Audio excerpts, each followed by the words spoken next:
ਬਖਸ਼ੀਸ਼ ਸੰਧੂ ਲਿਖਦੇ ਨੇ ਖੇਤੀ ਦਾ ਪ੍ਰੂਫ ਕੀ ਹੋਵੇ ਜੇ ਫਾਰਮ ਤਾਂ ਮੋਸਟਲੀ ਫਾਦਰ ਦੇ ਹੁੰਦੇ ਆ ਜੀ।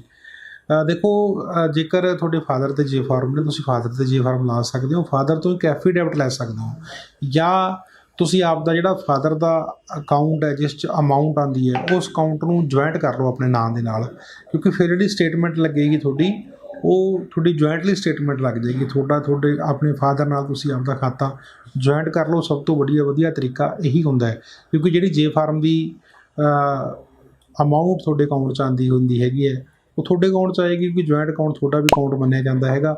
ਸੋ ਪਹਿਲਾਂ ਆਪਣਾ ਨਾਂ ਲਿਖਾਓ, ਬਾਅਦ ਤੁਹਾਡੇ ਫਾਦਰ ਦਾ ਆਵੇ, ਸੋ ਸਟੇਟਮੈਂਟ ਤੁਹਾਡੇ ਨਾਂ ਦੀ ਹੋਏਗੀ। ਇਹੀ ਸਭ ਤੋਂ ਵੱਡਾ ਪ੍ਰੂਫ ਹੈਗਾ। ਇਸ ਤੋਂ ਇਲਾਵਾ ਤੁਹਾਡੇ ਫਾਦਰ ਤੋਂ ਤੁਸੀਂ ਐਫੀਡੈਵਿਟ ਲੈ ਸਕਦੇ ਹੋ।